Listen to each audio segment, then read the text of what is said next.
Puji syukur kita panjatkan kehadirat Allah Subhanahu wa Ta'ala yang telah memberikan kita kesempatan, kekuatan sehingga kita bisa menghadiri salah satu layanan bimbingan klasikal ini. Tak lupa pula kita kirimkan salawat serta salam pada Nabi besar kita, yaitu Nabi Muhammad SAW, Nabi yang telah membawa kita dari alam yang gelap gulita menjadi terang menderang. Nah, sebelumnya terima kasih kepada teman-teman sekalian yang sudah sempat menyempatkan hadir untuk mengikuti layanan bimbingan klasikal ini. Jadi sebelum kita memulai layanan klasikal ini, alangkah baiknya kita berdoa terlebih dahulu menurut agama masing-masing. Berdoa dimulai.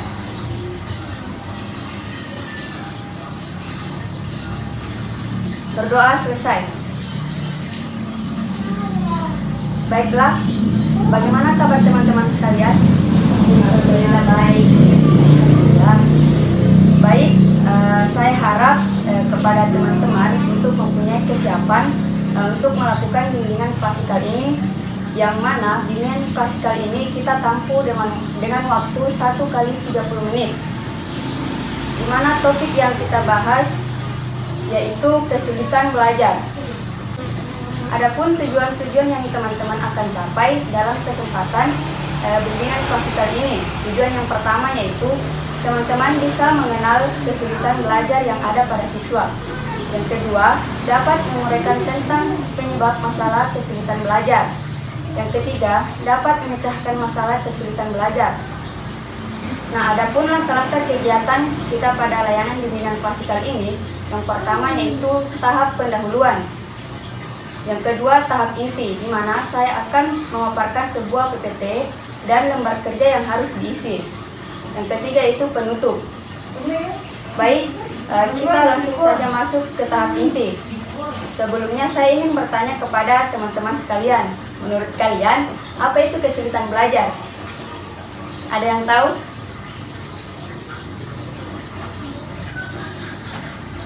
Baik, di sini saya akan menjelaskan, yaitu kesulitan belajar adalah suatu kondisi yang menimbulkan hambatan dalam proses belajar siswa. Nah, kalau begitu saya akan memaparkan sebuah PPT yang dimana teman-teman harus memperhatikan baik-baik dan bisa bertanya apa yang tidak dipahami.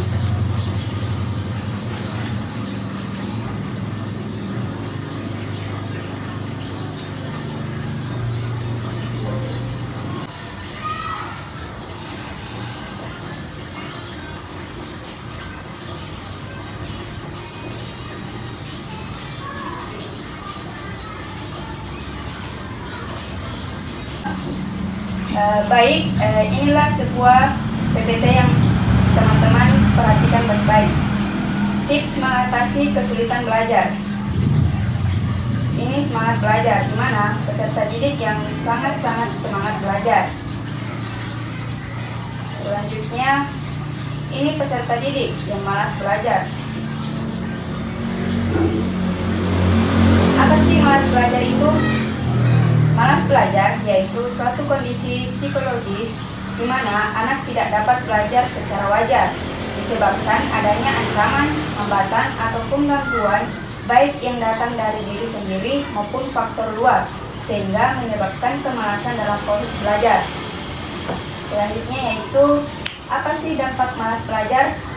Dampak malas belajar yaitu yang pertama, prestasi yang menurun. Yang kedua, nilai yang tidak memuaskan. Yang ketiga, kurang mengetahui banyak hal. Dan yang keempat yaitu tertinggal. Ciri-ciri malas belajar. Yang pertama yaitu prestasi yang sangat menurun. Yang kedua, sering melamun dalam kelas. Dan yang ketiga, suka ketiduran saat pembelajaran berlangsung. Dan yang terakhir yaitu suka mengganggu suasana kelas. Selanjutnya, tips mengatasi belajar. Yang pertama itu motivasi. Kedua, strategi belajar. Dan yang ketiga, lingkungan yang nyaman. Ingat intinya, yang pertama yaitu mulailah dari mana kamu berada. Gunakan apa yang kamu miliki, lakukan apa yang kamu bisa. Kedua, menjauhlah dari orang-orang yang mencoba meremehkan ambisimu. Orang kecil selalu melakukan itu. Yang ketiga, Pendidikan adalah paspor untuk masa depan, karena hari esok adalah milik mereka yang mempersiapkan hari ini. Dan yang terakhir yaitu ingatlah bahwa kegagalan adalah sebuah peristiwa, bukan seseorang. Nah, itulah sebuah PPT yang saya paparkan.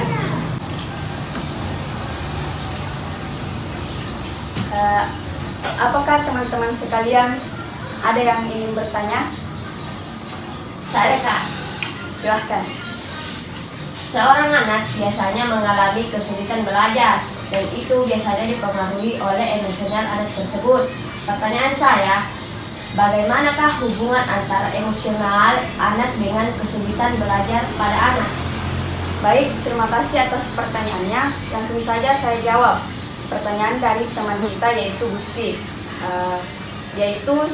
Seorang anak biasanya mengalami kesulitan belajar, dan itu biasanya dipengaruhi oleh emosional anak. Pertanyaan, bagaimanakah hubungan antara emosional anak dengan kesulitan belajar pada anak? Nah, langsung saja saya jawab, yaitu karena jika emosional anak tidak stabil, maka ia akan sulit fokus untuk melakukan pembelajaran, sehingga pelajaran yang dijelaskan pun tidak dapat dicerna oleh si otak. Hal tersebut bisa disikapi dengan cara mengubah metode pembelajaran, seperti cara penyampaian dan durasi waktu pembelajaran. Apakah saudari Gusti bisa dipahami? Ya, bisa. Terima kasih. Apakah ada lagi yang ingin bertanya? Saya, Kak. Silakan. Bagaimana seorang guru memaknai masalah kesulitan belajar siswa tersebut? Baik, terima kasih atas pertanyaannya. Saya ingin menjawab. Bagaimana seorang guru memaknai masalah kesulitan belajar siswa tersebut? Dengan cara diajarkan dengan baik, diberi pemahaman dan penerangan, diajarkan pelan-pelan agar siswa bisa paham dan mengerti. Mungkin cukup 2 pertanyaan saja. Kalau begitu, teman-teman sekalian harus mengisi lembar kerja yang saya bagikan.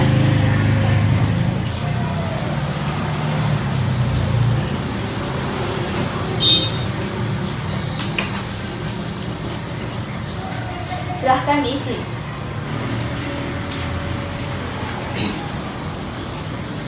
Nama sama kelas.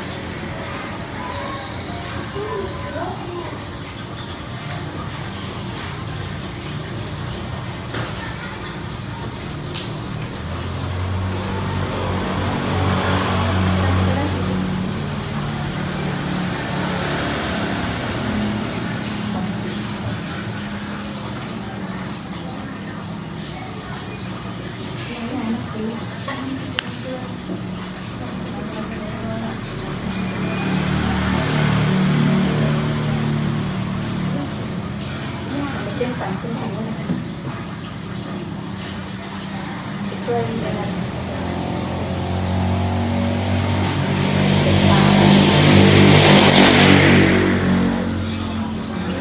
selesai, Kak?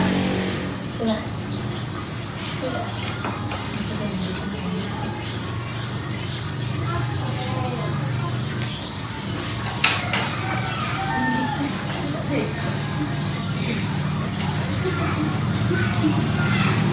Terima kasih sudah mengisi lembar kerja. Mungkin ini saja yang saya bisa jelaskan kepada teman-teman sekalian. Sebelum mengakhiri layanan bimbingan klasikal ini, alangkah baiknya kita berdoa terlebih dahulu. Berdoa dimulai.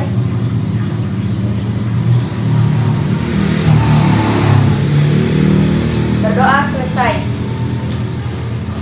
Saya ucapkan banyak terima kasih kepada teman-teman sekalian yang sudah berpartisipasi untuk melaksanakan layanan bimbingan klasikal ini. Kurang dan lebihnya mohon dimaafkan karena manusia tidak luput dari kesalahan. Sekian dari saya. Wassalamualaikum warahmatullahi wabarakatuh. Waalaikumsalam warahmatullahi wabarakatuh.